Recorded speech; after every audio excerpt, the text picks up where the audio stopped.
L'équipe de France s'offre le Brésil en préparation de la Coupe du Monde. Mbappé a un but du record.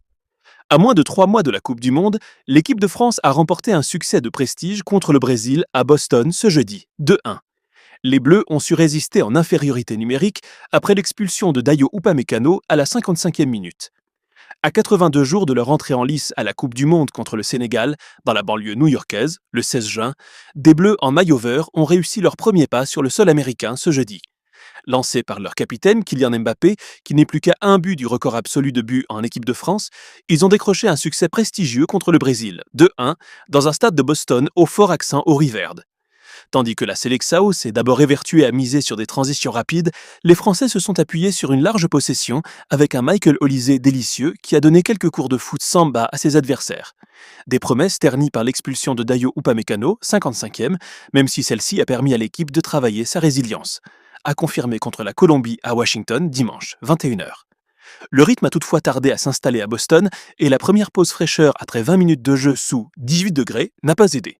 Si l'équipe de France aurait pu se faire surprendre sur une frappe enroulée du gauche de Gabriel Martinelli à la suite d'une perte de balle d'Ousmane Dembélé, 28e, le ballon d'or, excentré et peu trouvé sur l'aile droite pour laisser l'axe à Kylian Mbappé, a néanmoins répondu.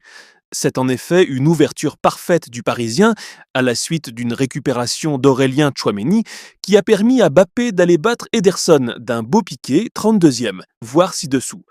Le Brésil a essentiellement tenté sa chance de loin en première période, 4 tirs hors de la surface sur 6, mais Mike Maignan est resté assez serein, tandis que Michael Olise a fait danser Casemiro sur un changement de direction, 43e.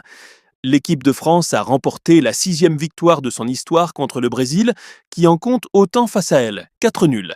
La Seleção a cependant durci son pressing après la pause, et après un arrêt de Maignan sur un tir de l'entrant Luis Enrique, 50e, Dayot Upamecano a été expulsé pour une faute sur Wesley qui partait au but, 55e. Une décision prise avec l'appui du VAR par l'arbitre Guido Gonçalves. En réaction, Didier Deschamps a remplacé Aurélien Tchouaméni et Ousmane Dembélé par N'Golo Kanté et Maxence Lacroix, 58e. La possession s'est alors inversée, 65% pour la France en première période, 57% pour le Brésil en seconde. Mais les Bleus en ont profité pour rappeler toute leur force de frappe en contre.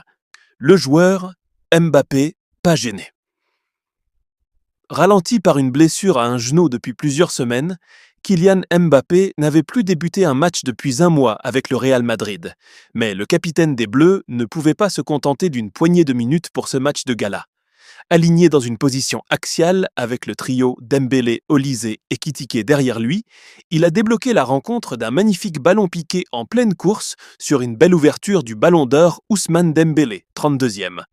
Premier joueur à marquer lors de 7 matchs consécutifs de l'équipe de France depuis Jean-Pierre Papin entre septembre 1990 et novembre 1991, Mbappé est ainsi revenu à une longueur du record de but chez les Bleus, toujours détenu par Olivier Giroud, 56 contre 57. Le leader offensif tricolore aurait pu l'égaler peu après, mais sa frappe a été trop croisée sur une action où il n'a pas pu voir Hugo Ekitike mieux placé, 37e, avant qu'il ne dévisse une autre tentative, 43e. Il a cédé sa place à Marcus Thuram à la 65e minute et devra patienter pour le record.